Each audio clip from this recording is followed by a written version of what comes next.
20h sur la télévision Futur Média. Bonsoir à toutes et à tous. Bienvenue à cette principale édition. Les titres, c'est tout de suite. Le groupe Walfadjri, orphelin, Sidi Lamine Niasse, le mania des médias, s'est éteint ce mardi à l'âge de 68 ans. Depuis l'annonce de son décès, les témoignages sont unanimes. Parents, employés, amis saluent la mémoire d'un fervent défenseur de la liberté d'expression et de la démocratie. Trafic de faux médicaments à Touba, le verdict est tombé. Des peines de 7 et 5 ans ferme ont été infligées aux concernés. La défense décide d'interjeter appel. Anne de Gossum poursuit le combat malgré les appels à la retenue lancés par le ministre de la Santé. Mbalo Diacham et ses camarades décident tout de même de dérouler leur énième plan d'action. Ils ont appelé au boycott du programme élargi de vaccination. Et puis le SAES déplore la fermeture des restaurants au niveau des universités de Thiès et Saint-Louis. Après 48 heures de grève, le syndicat autonome de l'enseignement supérieur exige la mise en œuvre d'une loi sur l'autonomie financière des universités publiques au Sénégal. Voilà pour les titres de développement. C'est tout de suite.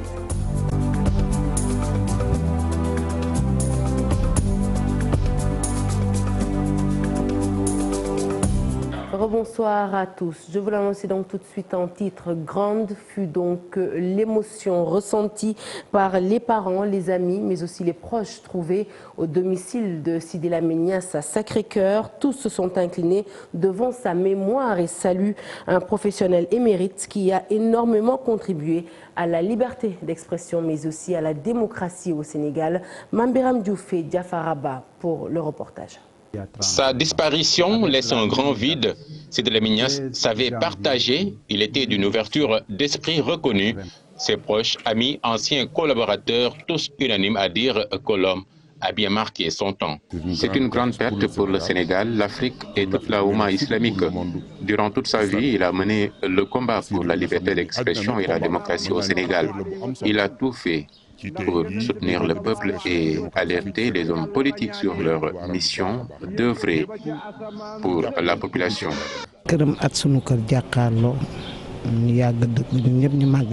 Sidi Lamine Niasse, pour nous qui vivions avec lui dans ce quartier, était un grand homme, un combattant. Nous ne pouvons que dire du bien sur lui.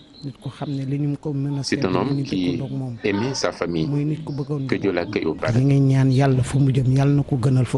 L'émotion et la tristesse ressenties ici à Sacré-Cœur au domicile du disparu témoignent l'attachement et la considération qu'ils ont envers lui. S'il était un homme multidimensionnel, il était arabisant, mais extrêmement ouvert sur le monde.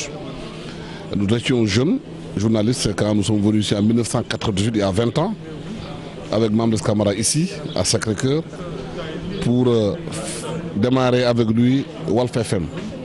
Sidi a fait confiance aux jeunes, avec l'aide de Mamdes Camara de Mbaye Sidi Mbaye. Il nous a permis de montrer ce dont nous savons faire dans le métier. Aujourd'hui, il y a au moins 4 ou 5 groupes de presse au Sénégal. 95% des gens qui y sont passés par Walfadjri. Il avait raison de dire que Walfadjri était une école. Et je retiens de Sidi Lamine Niasse une personne très courageuse, qui était pour la liberté d'expression, qui se battait pour la liberté d'expression. Touchée en plein cœur par la disparition de son oncle, elle trouve difficilement les mots pour témoigner la grandeur de son ami également, mais aussi son modèle. Sidi Lamine Niasse était mon tuteur. Je vis pratiquement dans cette maison. Il a beaucoup fait pour moi.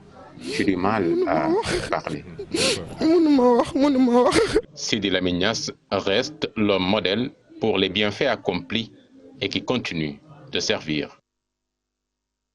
Et puis, ambiance de deuil également au siège du groupe Walfadjri. Naturellement, des citoyens sénégalais consternés par la disparition brutale de Sidi Lamine Niasse ont envahi la maison dès l'annonce de son décès. Tous saluent la mémoire d'un homme courageux, brave et déterminé. Quant aux employés du groupe, eh bien, ils se disent conscients des défis à relever. Thilo Mamadou Sam. Le bâtiment du groupe Walfadjri a refusé du monde. Ils sont venus de partout pour dire merci à Sidi Lamine Niasse pour tout le travail accompli. Nous tous pleurons Sidi Lamine Niasse. Un fervent musulman qui s'est donné corps et âme pour la religion et la tariqa Tijaniya. Il était le fils du Khalif El Hajj Mohamed Niass. ñaari tànkam yëpp mu doon bayee dëgg-dëgg xandoor bu dammee ci waar wa wàcc na jaasi bu dammee ca xare ba wàcc na kon daal dëgg-dëgg ñu ngi leen di wax inna lillahi wa inna ilayhi rajiun yal na ko yàlla jégal te yërëm ko. Dans les locaux du groupe de presse, des séances de lecture du Coran, des prières pour le défunt. Il se battait pour la démocratie sénégalaise, pour la liberté aussi de la presse sénégalaise et pour la bonne marche du pays. Donc, actuellement, il est loin de nos yeux, mais près du cœur. C'est également une perte pour les jeunes journalistes dans la mesure où la Convention des jeunes reporters du Sénégal, beaucoup de membres de la Convention travaillent au sein du groupe Walfadjri. Je me rappelle même au temps de la présidente Aïssatou Mbène Kane, Sidi Lamine Niass avait bénéficié d'un prix meilleure entreprise de presse.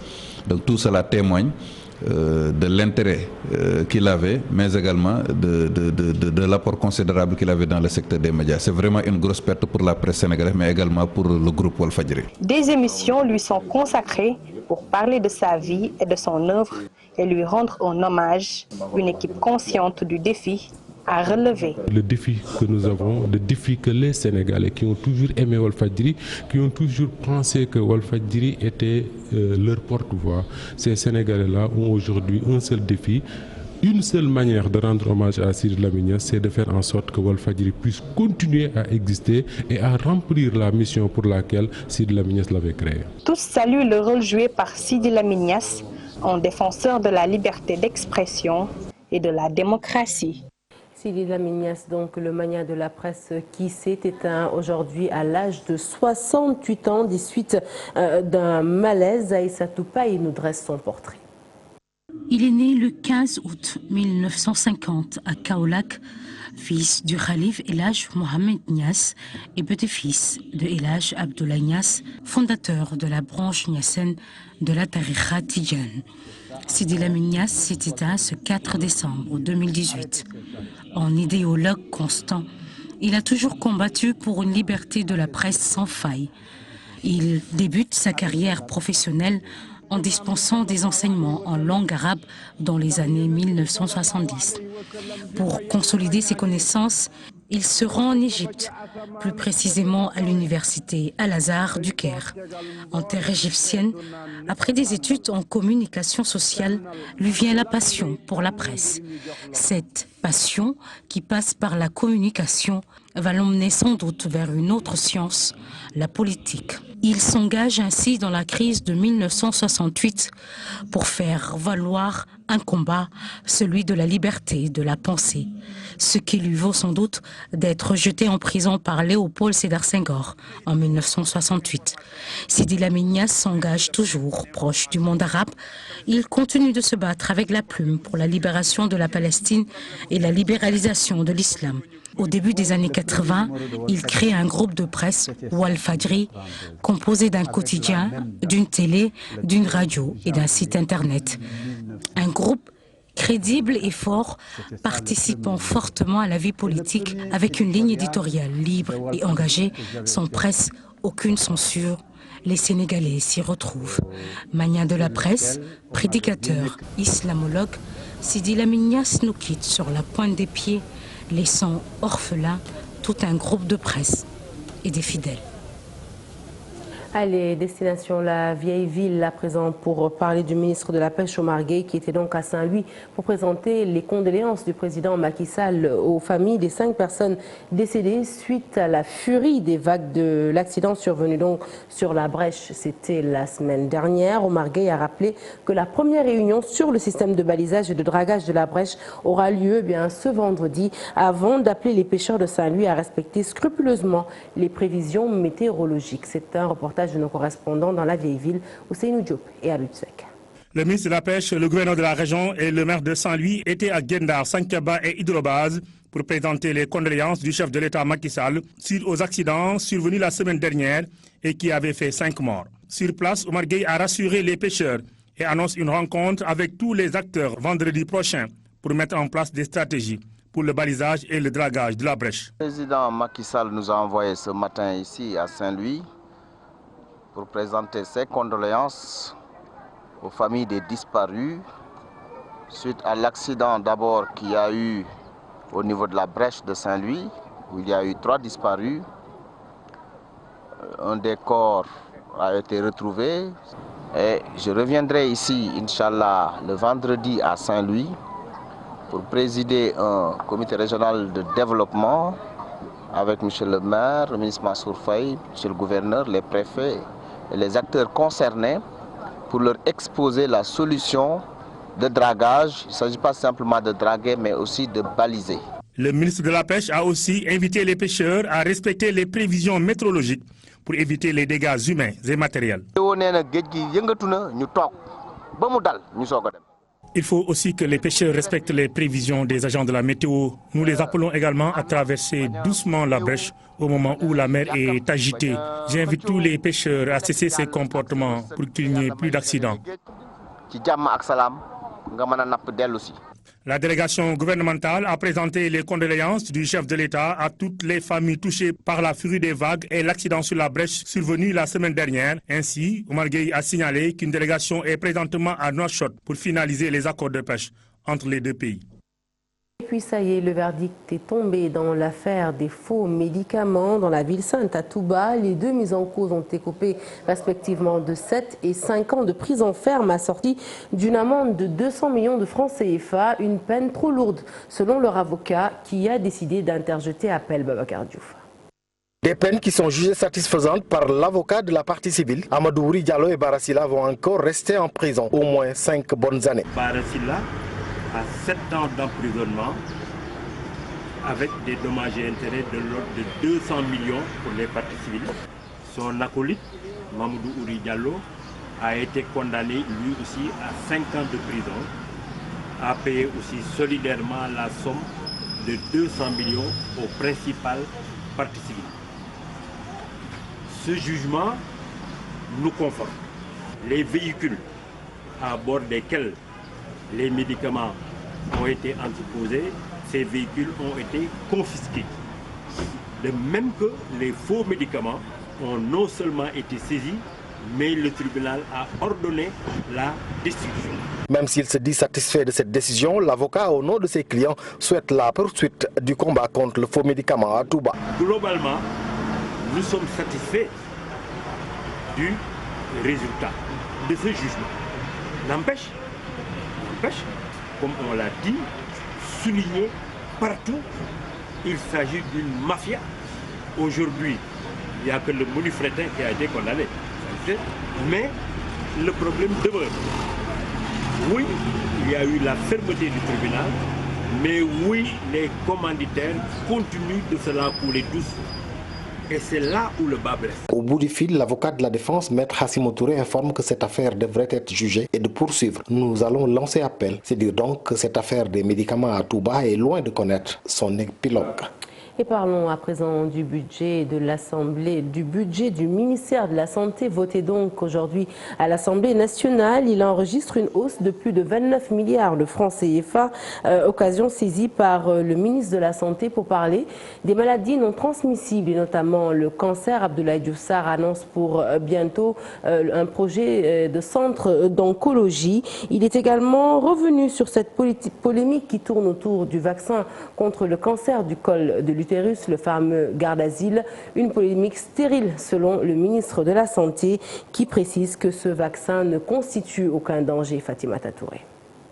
Bientôt, au centre d'oncologie à Dakar, l'annonce est du ministère de la Santé qui faisait face aux députés pour le vote du budget de son ministère, une infrastructure pour mieux combattre le cancer. La question des maladies non transmissibles se pose à 2 niveaux. Au niveau de la prévention d'abord. Le service national d'éducation et d'information pour la santé a été orienté pour sensibiliser systématiquement les Sénégalais à avoir les bonnes pratiques pour éviter les maladies non transmissibles.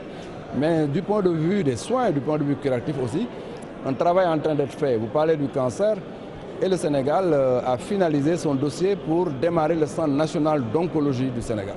C'est un centre qui est extrêmement important, qui va coûter à peu près 46 milliards. Concernant les revendications syndicales, notamment en Gueusseum, le patron de la santé s'est dit ouvert au dialogue. Nous n'avons jamais cessé de négocier avec Gueusseum. Jusqu'au moment où je vous parle, les portes de la négociation sont tout à fait ouvertes et nous négocions. Seulement, la question posée, c'est la question qui adresse le régime indemnitaire, qui est une question transversale, qui n'est pas une question spécifique au ministère de la Santé, mais c'est une question que le gouvernement prend en charge dans le cadre d'une étude globale sur l'indemnité des fonctionnaires. Autre point sur lequel le ministre est revenu, la controverse autour du vaccin contre le cancer du col de l'utérus. J'aimerais dire deux choses extrêmement importantes. La première, c'est que le ministère de la Santé, le gouvernement, le système de santé du Sénégal est un système de santé très sérieux, qui ne prend pas les choses à la légère. Deuxièmement, ce vaccin est introduit dans beaucoup de pays. Et je peux citer donc le pays qui donc, nous est plus proche du point de vue de la coopération, c'est la France, qui non seulement l'a généralisé au niveau des filles, mais vient d'ailleurs d'impliquer les garçons. Pour l'exercice de 2019, le budget du ministère de la Santé et de l'Action sociale est arrêté à près de 299 milliards francs CFA. Le ministre s'engage davantage devant les députés pour l'amélioration du secteur de la santé. Ande Gueusseum durcit le ton. Ballo Diacham et ses camarades ont décidé de boycotter le programme élargi de vaccination, un acte qui sonne ainsi comme une riposte à la dernière sortie du ministre de la Santé, Abdoulaye Diouf Sarr. Vous venez d'ailleurs de voir sur ces images, qui a tantôt déclaré que le syndicat n'a pas à se radicaliser étant donné que sa plateforme revendicative a été prise en charge dans sa quasi-globalité. Aïssatou Gueiba pour le détail.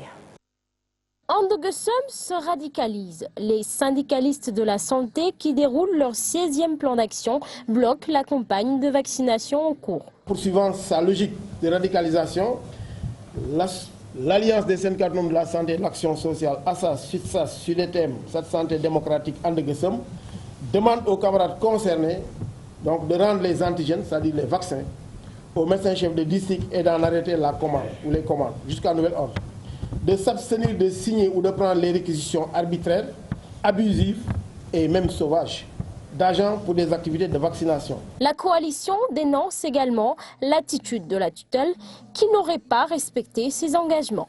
Ande Gueusseum condamne avec la dernière énergie le licenciement abusif du camarade Salou Lo et 9 de ses autres camarades donc par le directeur de l'hôpital de Kaolack, et nous donc procéderons aussi à un recours parce que nous allons attaquer aussi cette mesure.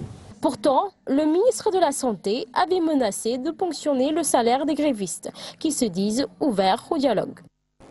Ponction sur les salaires des inspecteurs de l'éducation par l'autorité, un acte minimisé par les concernés qui ont justement décidé de continuer à dérouler leur plan d'action. Alcantara Sarr est le secrétaire général du CIENS, il est au micro de Cheikh Diop. Alors nous assumons toutes nos responsabilités. Cela n'est pas surprenant dans un pays organisé que ceux qui ont en charge l'exécutif, donc le gouvernement, prennent des dispositions que lui permettent la loi. Nous sommes toujours dans le cadre de la légalité. Et les actions que nous menons aussi, nous, en tant que syndicats, s'inscrivent dans le cadre de cette même légalité. Nous avons donc des instances qui organisent nos activités. Sous peu, nous allons réunir notre commission administrative.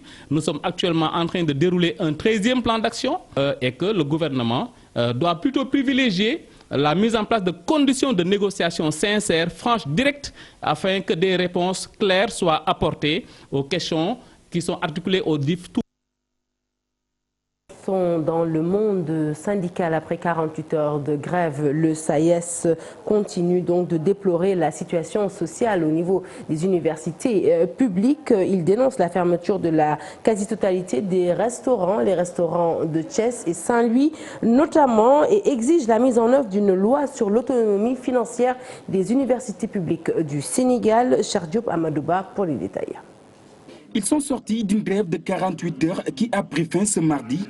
N'empêche, le SAES, syndicat autonome de l'enseignement supérieur, montre son désaccord quant à la fermeture de la quasi-totalité des restaurants universitaires. Des camps suite à un non-paiement d'une dette que l'université Gaston Berger de Saint-Louis devait aux repreneurs des restaurants universitaires. Quelques jours après, il y a eu la fermeture donc, des restaurants universitaires de l'université de Thiès.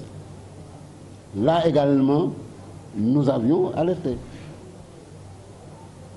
Dakar, vous n'êtes pas sans savoir également qu'il y a des menaces. C'est pourquoi le SAES constate avec regret cette situation sociale qui prévaut actuellement donc, dans les campus sociaux des universités. La fermeture des restaurants qui risque d'avoir des conséquences. Ces troubles vont également entraîner un retard dans le calendrier universitaire. Et ça également, donc, nous le déplorons. Sur les points de revendication posés sur la table de négociation, 2 ont trouvé satisfaction. Mais les camarades de Malick Fall exigent la mise en œuvre de la loi sur l'autonomie financière des universités publiques du Sénégal. On pousse les gens à être, disons, à d'abord aller vers donc, des formes de violence pour pouvoir régler les problèmes. Ça, ce n'est pas bon pour un État. Mais la question fondamentale qui reste, c'est vraiment la question donc, de l'autonomie financière des universités. Et sur cette question-là, nous sommes intransigeants. Le syndicat autonome de l'enseignement supérieur demande aux autorités compétentes de prendre leurs responsabilités, seul gage d'une stabilité de la situation sociale dans les campus universitaires du Sénégal. Et puis, c'est officiel, une usine de dessalement d'eau de mer sera implantée pour très bientôt au Mamelles. Alors, objectif, ne plus dépendre du lac de Guiers en termes d'approvisionnement en eau potable dans la capitale plutôt. Cette usine dont les travaux de construction sont prévus en mars 2019 à un coût global de 137 milliards de francs CFA, un coût financé par la coopération japonaise, une usine de traitement d'eau de mer qui apportera une production quotidienne de 50 mètres cubes d'eau par jour. Le projet de construction a été lancé ce mardi par le Premier ministre et c'était en présence de nos reporters Fatou Bintou Conté et Modou Diop. Bientôt, ce sera un mauvais souvenir, la pénurie d'eau à Dakar. Une usine de dessalement d'eau de mer sera implantée dans la zone des Mamelles. Un volume d'eau supplémentaire dans la capitale dakaroise pour ne plus dépendre du lac de Guiers. Usine qui va produire à terme 100 000 mètres cubes jour, volume additionnel qui va permettre à la population donc, de la région de Dakar, les populations aussi de la région de Thiès en partie, de pouvoir bénéficier effectivement d'un volume additionnel, nous mettant à l'abri non seulement du déficit, mais aussi en tout cas de coupures ou de différentes difficultés. Le dessalement est une innovation technologique, la première du genre explorée au Sénégal, dans un contexte marqué par la saturation des systèmes de production d'eau potable. Vous savez, le dessalement est une source alternative. Généralement, donc, l'eau que nous distribuons provient soit du lac de Guiers pour Dakar, à peu près à 40%, ou des forages qu'on tire à partir des eaux souterraines. L'eau de mer, donc, comme vous le savez, la mer est une source inépuisable. Et avec les nouvelles technologies, au Sénégal, nous allons produire de l'eau à partir de la mer, une eau donc, qui va répondre à tous les standards de l'Organisation mondiale de la santé. Cette sécurisation de l'approvisionnement en eau dans la capitale s'évalue à 137 milliards de francs CFA, financée par la coopération japonaise. L'installation de cette usine entre dans le cadre des projets hydrauliques de l'État. Ce projet a fait l'objet d'un financement sous forme de prêt concessionnel d'un montant d'environ 137 milliards de francs CFA, dont l'accord avait été signé entre les deux gouvernements sénégalais et japonais. Le projet permettra d'apporter un volume supplémentaire de 50 000 m3 jour dès 2021 et à partir de 2026 de 100 000 m3 jour et pour améliorer ainsi le réseau de distribution avec le renouvellement également compris de 460 km de conduite. Les travaux de construction de cette usine de dessalement vont démarrer en mars 2019. D'ailleurs, l'appel d'offres va être lancé ce 15 décembre et la mise en service sera attendue en 2021. Et puis l'actualité politique à présent avec Maître Abdoulaye Tine qui remet en cause la fiabilité du processus électoral. Il pointe du doigt l'illégalité de la loi instituant le parrainage, une loi qu'il qualifie ainsi d'entrave à la libre participation des partis politiques aux élections. Le président de l'Union sociale libérale fustige également la gestion de la Sénat, mais aussi l'organisation des élections par le ministre de l'Intérieur, Aly Ngouille Ndiaye. Koumba Madlo l'a rencontré. Reportage. À À quelques heures de la convocation du collège électoral par le président de la République, le candidat à l'élection présidentielle, Maître Abdoulaye Tine, remet en cause la légalité de la loi numéro 12/2018 instituant le parrainage. Cette loi est une législation d'éviction. C'est une loi à la fois dangereuse et inutile pour la démocratie. Cette législation viole le statut de parti politique au Sénégal. Et ce statut est protégé par le protocole de la CEDEAO sur la bonne gouvernance. Il déplore également les manquements notés dans l'organisation de l'élection présidentielle prévue le 24 février 2019. Le Sénat, il a un président dont bon nombre de juristes et membres des partis politiques estiment qu'il a expiré son mandat. Nous avons toujours eu des alternances qui ont été le témoin d'un constat, que l'élection a été organisée par quelqu'un de neutre. Le président Macky Sall ne veut rien comprendre. Il veut absolument rien comprendre. Il a décidé effectivement que ce sera son ministre de l'Intérieur des élections. Maître Tine exige au président Macky Sall de prendre ses responsabilités pour des élections libres et transparentes. Il faut qu'il tranche la question du Sénat. Il faut qu'il démette sans condition son ministre de l'Intérieur de l'organisation de cette élection. Nous ne l'accusons pas, mais de par ses propos, il ne représente plus les garanties d'impartialité. Le président de l'Union sociale libérale n'est pas seul dans le combat. Il est soutenu par 48 partis politiques et organisations de la société civile pour éviter, dit-il, un préjudice irrémédiable. Et puis 3 mois après son accession à la tête de la mairie de Dakar, Soham Wardini continue de restructurer le conseil municipal. Bamba Fall devient ainsi le premier adjoint au maire et Woré Diaw la deuxième adjointe. La ville de Dakar, qui se plaint d'être étouffée financièrement par l'État, invite justement le gouvernement à faire preuve de plus d'orthodoxie. Cheikh Hassan Affal, Modou Diop pour les détails. Nous devons donc adopter une démarche prudente. La ville de Dakar continue de se restructurer après la révocation de Khalifa Sall. En conseil municipal, les postes de premier et second adjoint au maire ont été attribués respectivement à Bamba Fall et Woré Diaw, 2 élus déjà en plein dans leur rôle.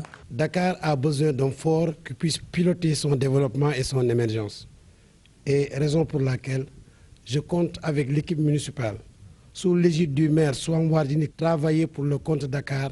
Donc aujourd'hui, on a besoin de se mettre rapidement au travail, comme nous l'a indiqué notre maire et leader Khalifa Ababacar Sall. Et nous savons que c'est une mission qui n'est pas du tout facile, mais nous allons donner la main comme nous l'avions déjà fait, parce que c'est dans la continuité que nous sommes élus aujourd'hui et nous allons travailler uniquement pour les intérêts des Dakarois et des Dakaroises. Dakar asphyxié financièrement, voilà le sentiment des élus locaux de la ville. Je vous dis que Dakar est en train d'être asphyxié de ses recettes.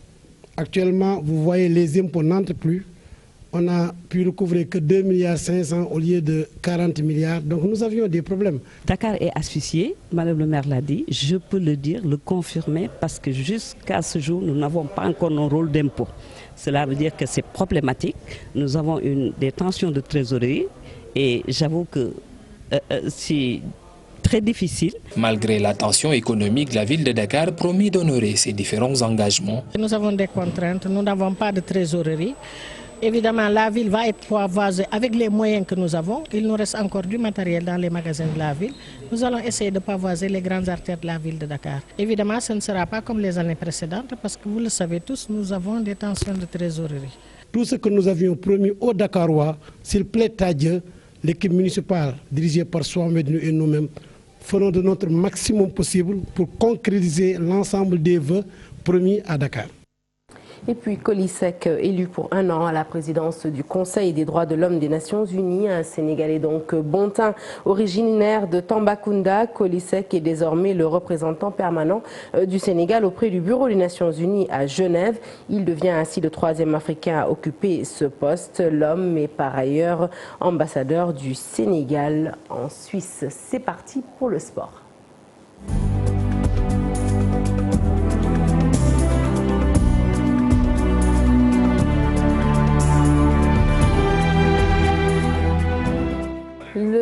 sport avec ce classement sur les 30 places du classement relatif au Ballon d'Or France Football 2018. Sadio Mané échoue à la 22e place. Il termine ainsi à 16 places du premier footballeur africain, Mohamed Salah, son compère de l'attaque de Liverpool. Une situation qui désole les observateurs et peut faire le jeu pour l'Égyptien en vue du Ballon d'Or africain. Un reportage cher Salibou Diarra.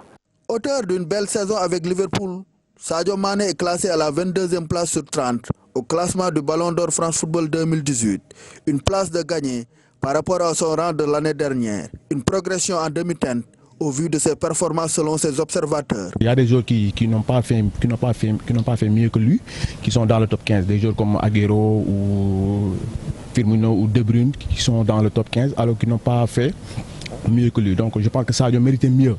Vu ce qu'il a fait durant l'année 2018. Si on voit que parmi tous les 180 journalistes qui ont voté, il n'y a que 3 journalistes qui ont jeté leur dévolu sur Sadio Mané et ils l'ont tous mis à la 5e position, notamment le journaliste sénégalais Aliou Goloko, notre confrère. Au-delà des règles qui sont déjà préétablies, je pense qu'il y a l'affectif. Et cet affectif-là, parfois, a biaisé, moi je dirais qu'a vraiment biaisé les règles du jeu. Le Ballon d'Or africain 2018 sera connu dans un mois. Le classement de celui de France Football, avec Salah à la 6e place, ne risque-t-il pas d'impacter? On ne va pas dire que le Ballon d'Or africain est taillé sur mesure à Salah, mais aujourd'hui, il a une longueur d'avance sur Sadio Mané, vu les prestations qu'il a eu à faire, tant en sélection qu'en club.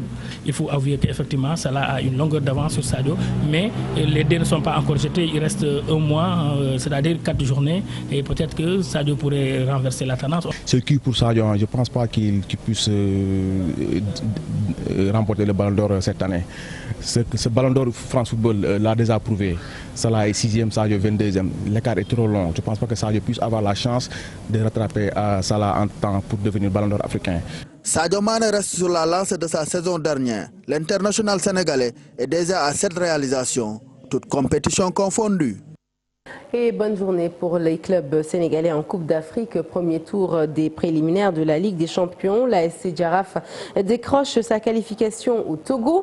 Les Verts et Blancs ont sorti les Togolais de Koroké à l'issue de la séance de tir au but 4-2. Après 2 rencontres, les 2 équipes avaient match nul, 1 but partout. Et puis sachez qu'au premier tour des préliminaires en Coupe CAF, Génération Foot crée l'exploit à Bamako. Contrainte au nul blanc à domicile, l'académie de Denis Beramdao est allée battre Djoliba 1-0 au Mali et passe donc au prochain tour. Voilà qui met fin à cette édition que je suis ravie de vous avoir présentée. Prochain rendez-vous de l'information, le tout en images à 0h, tout de suite après moi à 21h précise.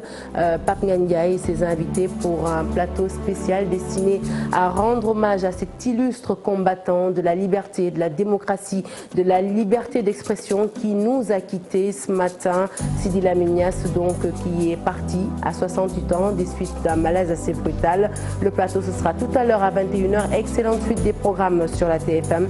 Excellente soirée. À demain.